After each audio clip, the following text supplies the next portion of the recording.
그러니까 충성스러운 건 어떤 걸까요? 뭘 하는 게 충성스러운 거라고 여러분 생각하신다면 그건 어쩌면 충성의 절반쯤 알고 계시는 거라고 할 수 있을 것 같아요. 사실 충성은 신뢰하는 것부터 시작합니다.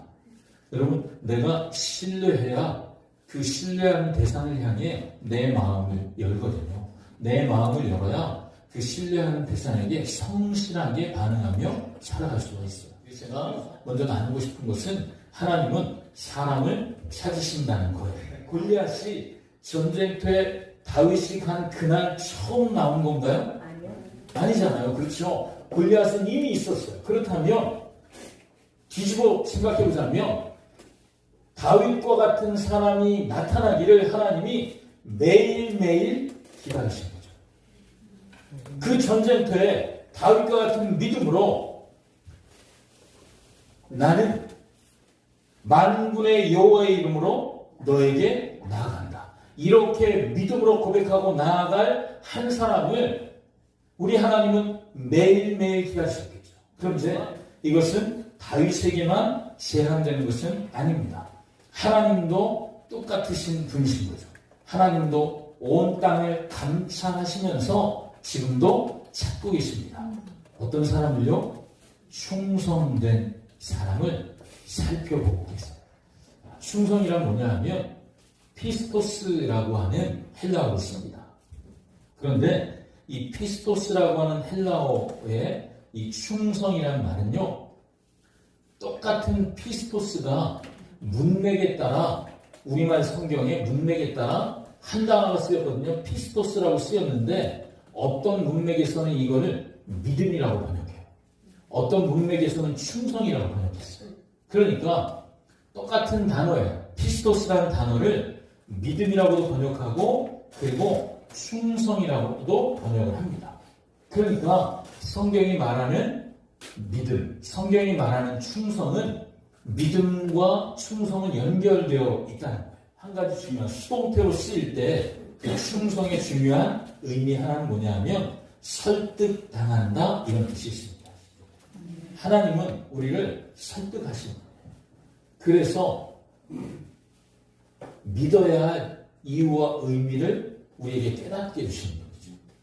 그렇기 때문에 충성은 설득당한다 이런 뜻이 있고요. 또 하나는 그래서 믿는다, 신뢰한다라는 말이 있고 세 번째는 성실하다, 끝까지 행한다 이렇게 세 가지 의미를 갖고 있습니다.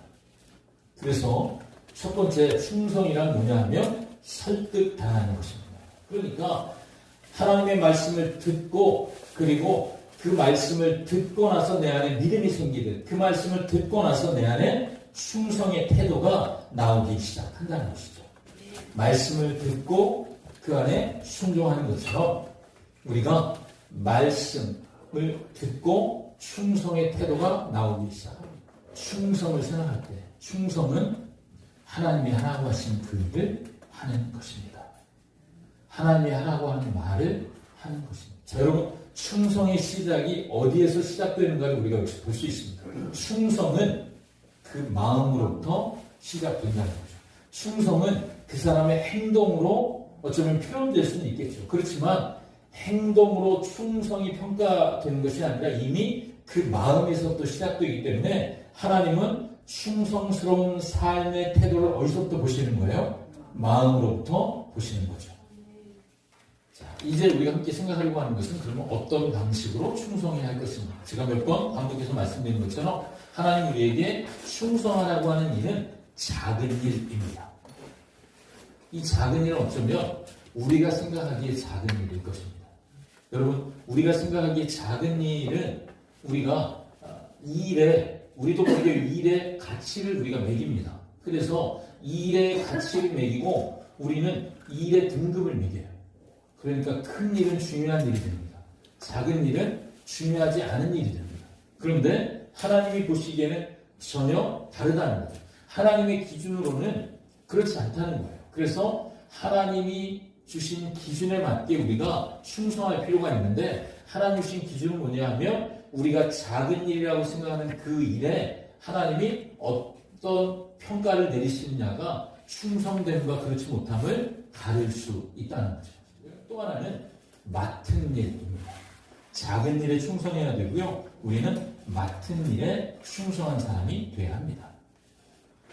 우리가 하나님의 온 집에 모세가 충성했다 아까 말했잖아요. 하나님의 온 집에 히브리 3장에 종으로서 신실하였고, 신실한 말은 충성으로 바꿔 쓸 수 있다고 말씀드렸어요. 종이라고 표현하고 있습니다. 여러분, 주인과 종은 천지차이인 거잖아요. 그런데 종이라고 말한 이유는 뭘까요? 어쩌면 모세가 스스로를 그렇게 여긴 것이 아니었을까, 그런 생각이 듭니다. 모세는 스스로를 지도자라고 여긴 것이 아니라 이들을 섬기는 자다. 어쩌면 예수님도 우리를 섬기기 위해 이 땅에 오셨잖아요.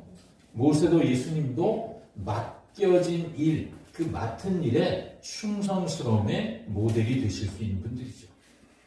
충성의 방법의 또 하나는요, 권리를 포기하는 겁니다. 여러분, 그냥 에스더는 이미 안전지대 안에 들어가 있습니다.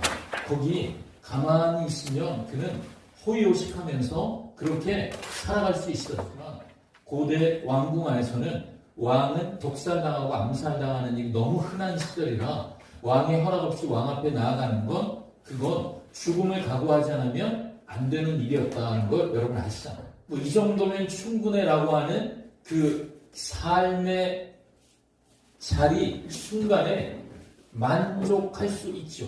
그렇지만 하나님이 말씀하시는 그 말씀 앞에 내가 반응하기로, 그래서 기도하고 금식하고 규례를 어기고 왕비로서의 권위와 권리를 내려놓고 기꺼이 나아가는 것, 이것이 권리법이잖아요. 충성의 또 하나의 방법은 끝까지 충성하는 것입니다.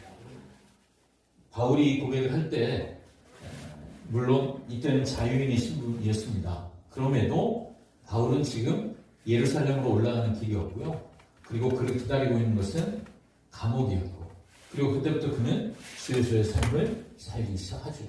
자, 여러분, 끝까지 충성하는 일은 우리 모두가 정말 사모하는 일입니다. 여러분, 끝까지 충성하라. 그리하면 뭐죠? 생명의 면류관. 우리는 생명의 면류관 받고 싶어서 끝까지 충성하고 싶은 마음이 있습니다. 그런데 고난 중이라도 충성할 수 있을까요? 고난은 우리를 위축시키거든요. 고난은 우리를 움츠러들게 만듭니다. 그 움츠림은 우리의 믿음의 지경도 움츠러들게 만듭니다. 그런데 고난 중이라도 끝까지 충성하는 일, 이건 쉬운 일이 아닙니다. 그런데 바울은요, 고난이 기다리고 있을지라도 그는 달려가겠다는 거죠. 나의 생명을 조금도 귀한 것으로 여기지 않는다. 오직 예수의 길, 완전 복음의 길을 어떤 상황 속에도 성령 충만하기